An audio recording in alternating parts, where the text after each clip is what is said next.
नमस्कार दोस्तों, स्वागत है। भिक्षु हर दिन तथागत से कहता, मैंने मन को जीत लिया है, अब यह मुझे विचलित नहीं कर सकता। तो एक दिन गौतम बुद्ध ने कहा, ठीक है, तुम दक्षिण दिशा में भिक्षा मांगने जाओ, यही तुम्हारी आखिरी चुनौती है। फिर अगले दिन ही भिक्षु ने व्याकुल होकर कहा, मुझसे बड़ी गलती हुई, लेकिन अब मैं दोबारा उस दिशा में भिक्षा मांगने नहीं जाऊंगा।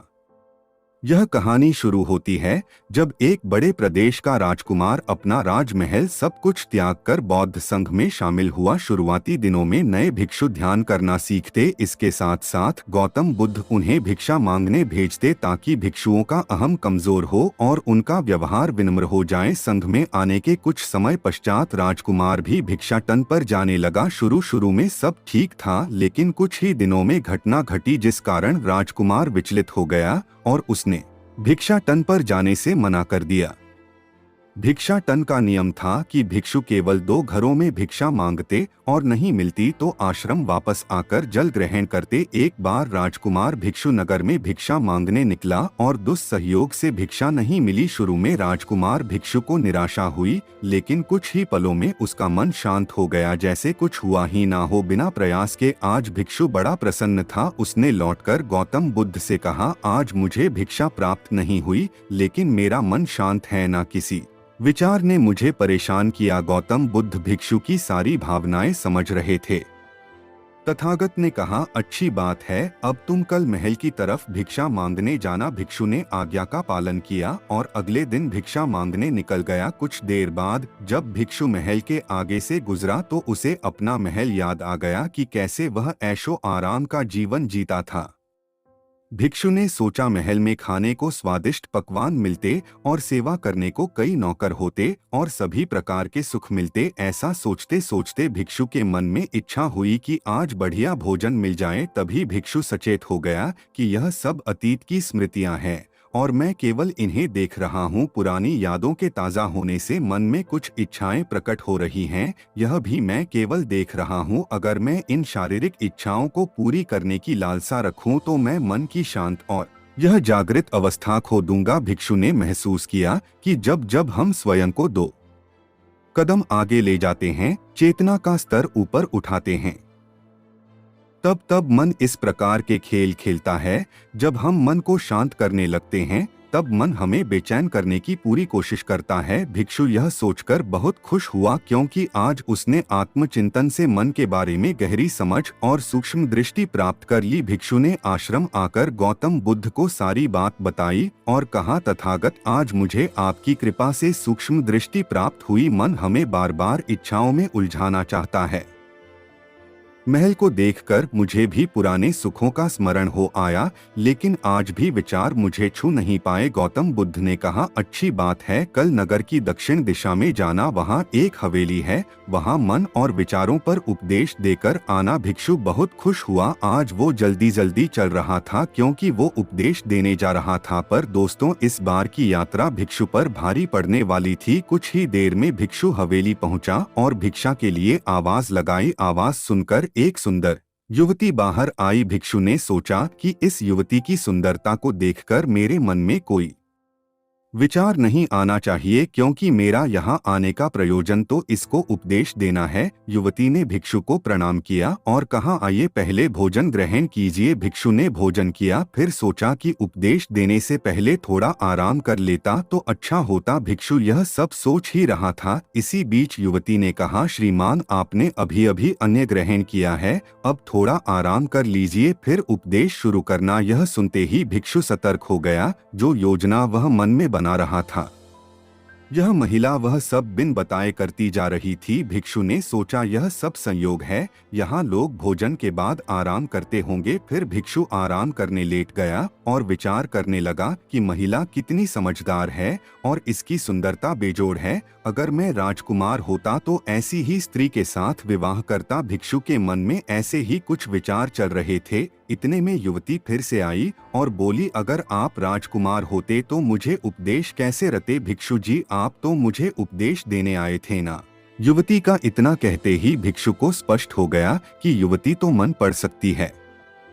भिक्षु घबरा गया और हाथ जोड़कर पूछा, क्या आप मेरा मन पढ़ सकती हैं? युवती ने कहा, क्षमा कीजिए, ध्यान करते करते मेरा मन शांत हो गया है, इसलिए बड़ी आसानी से मुझे दूसरों के विचार अपने आप महसूस हो जाते हैं, उनकी भावनाएं समझ आ जाती हैं। जब भिक्षु ने सुना तो उसके पैरों तले जमीन सरक गई। फिर बिना कुछ बोले भिक्षु तत्काल आश्रम की ओर चल पड़ा। रास्ते में चलते हुए भिक्षु का दिमाग फटा जा रहा था, उसकी बेचैनी बढ़ गई थी। भिक्षु खुद को कोसने लगा कि मेरे मन में युवती के लिए ऐसे विचार क्यों आ रहे थे, उसने मेरे बारे में क्या सोचा होगा। अगर यह बात लोगों को पता चलेगी तो लोग भिक्षुओं और संघ के बारे में क्या सोचेंगे। आज भिक्षु बहुत लज्जत महसूस कर रहा था और वह थोड़ी ही देर में आश्रम पहुंच गया। जब भिक्षु गौतम बुद्ध के सामने पहुंचा तो तथागत ने देखा कि उसके चेहरे की रौनक जा चुकी है, दोनों कंधे झुके हुए थे। भिक्षु ने बुद्ध से कहा, अब मैं कभी भिक्षा के लिए नहीं जाऊंगा। तथागत ने कहा, पहले आराम से बैठो, फिर मुझे बताओ कि तुम्हारी चाल में इतनी थकान क्यों है। आज तुम्हारे चेहरे पर तेज की जगह गलाने की भावना क्यों है। भिक्षु ने सारी बात बताई और कहा, मैं सब कुछ जानते हुए भी महिला की सुंदरता के बारे में और अन्य चीजों के बारे में सोच रहा था। मैं मन से पूरी तरह हार गया, अब मैं कभी उस दिशा में नहीं जा पाऊंगा। मैंने बौद्ध संघ का भारी अपमान किया है। गौतम बुद्ध ने कहा, सबसे पहली बात, परेशानी को बढ़ा चढ़ाकर मत सोचो। अगर कुछ बुरा हो जाए तो एकदम से यह मत सोचो कि सब खत्म हो गया। बिना सोचे निष्कर्ष पर मत जाओ। दूसरी बात, ध्यान दो कि कहीं तुम नकारात्मक विचारों के साथ अतिशयोक्ति करने वाले शब्दों का प्रयोग तो नहीं कर रहे, जैसे मैं हमेशा हारता हूँ, जीवन में कुछ नहीं बचा, मैं मन से पूरी तरह हार गया, मेरे साथ कोई नहीं है। क्योंकि ऐसा करने से मन अति भावुक और विचलित हो जाता है और नकारात्मक विचारों के चक्र में फंसा रहता है। तथागत के शब्दों से राजकुमार भिक्षु के मन को सांत्वना मिली। भिक्षु ने पूछा, अगर मैंने अपने मन को जीत लिया था तो फिर मन ने मुझे परेशान क्यों किया। गौतम बुद्ध ने कहा, सबसे पहले यह समझो कि विचार पैदा कैसे होते हैं। पहले बाहर कुछ हुआ, फिर उस घटना के प्रति अंतर्मन ने प्रतिक्रिया की, इस कारण शरीर में भावना या सनसनी पैदा हुई। फिर इस सेंसेशन या फीलिंग के प्रति तुम्हारे सचेत मन ने यानी कॉन्शियस माइंड ने प्रतिक्रिया की। इस आखिरी स्टेप को हम विचार कहते हैं। भिक्षु ने पूछा, हमको परेशान करने की विचारों में इतनी शक्ति आती कहाँ से है। गौतम बुद्ध कहते हैं कि हम खुद विचारों को यह शक्ति प्रदान करते हैं। जब आप जजमेंट और सही गलत के टैग लगाकर विचारों को देखते हो तो उनके प्रति रिएक्ट करने लगते हो। एक विचार के साथ अन्य विचार भी सोचने लगते हो। जब तक आप खुद को जज करोगे तब तक मन आपको नीचा दिखाकर हावी होता रहेगा। भिक्षु ने पूछा, फिर मन शांत कैसे होगा। गौतम बुद्ध ने कहा, अगर विचार है तो शरीर में भावना भी महसूस हो रही है, क्योंकि हर विचार भावना के साथ प्रकट होता है। अगर आप अश्लील विचार महसूस कर रहे हो तो इसका मतलब है कि शरीर में एक भावना यानी सेंसेशंस भी महसूस हो रहे हैं और फिर आप उसके बारे में सोच रहे हो या रिएक्ट कर रहे हो। और इसी बात में मन को शांत करने का तरीका छपा है। हर विचार को देखना कठिन है क्योंकि विचारों का वेग तेज है, लेकिन शरीर में महसूस हो रही भावना यानी सेंसेशंस को देखना आसान है, क्योंकि यह देर तक बनी रहती हैं। अगर इन्हें बिना जजमेंट के सही गलत का मतलब लगाए सिर्फ देखा जाए तो यह गायब भी हो जाती हैं। तब मन के पीछे जो शांति है वो प्रकट होती है और उस शांति में एहसास होता है कि मन हमारा कुछ नहीं बिगाड़ सकता। हमारा अंतर्मन कैसे ठीक होता है नॉन जजमेंट से। अगर हम किसी भी इंसान या घटना या फिर अपने मन को बिना जजमेंट के देखते हैं तो मन के साथ साथ अंतर्मन अपने आप स्वस्थ और शांत होने लगता है। अगर तुमने मात्र यह देखा होता कि इस औरत के प्रति विचार केवल मेरे अंतर्मन के रिएक्शन के कारण है और यह मैं केवल देख रहा हूँ, मन में बहुत कुछ चल रहा है लेकिन मैं सांस के प्रति सचेत हूँ, मैं शरीर में होने वाली प्रतिक्रिया को देख रहा हूं, तब भी तुम सचेत होकर दृष्टा भाव में लौट आते। मन के पीछे जो शांति है वह हमारी सबसे बड़ी ताकत है। हम बड़ी आसानी से विचारों को शांत कर सकते हैं और एक दिन यह जान सकते हैं कि किसी भी प्रकार का विचार चिंता असल में इस शांति को पार नहीं कर सकता। हम हमेशा विचारों से अछूते हैं। गौतम बुद्ध कहते हैं, तुम याद रखो विचार तुमसे हैं, तुम विचारों से नहीं। तुम हमेशा ही अपने विचारों से शक्तिशाली हो, अपने डरों और चिंताओं से शक्तिशाली हो।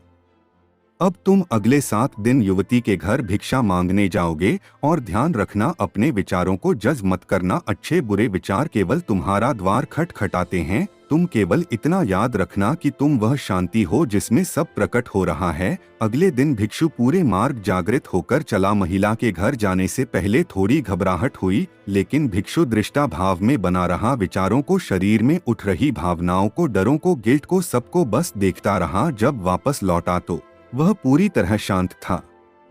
आज उसमें मैंने मन को जीत लिया है, यह अहंकार भी नहीं था। आज उसने सही मायनों में मन को पार कर लिया था। तो आशा करता हूँ कि आपको इस वीडियो से कुछ अच्छा सीखने को मिला होगा। अगर आपको मेरा यह छोटा सा वीडियो पसंद आया हो तो वीडियो को लाइक करके चैनल को सब्सक्राइब कर लीजिए, जिससे कि मैं आगे कोई भी वीडियो डालूं तो वह सबसे पहले आप तक पहुंचे। तो चलिए दोस्तों, मिलता हूँ किसी नेक्स्ट वीडियो में किसी नई जानकारी के साथ। तब तक के लिए आप अपना ख्याल रखिएगा। धन्यवाद।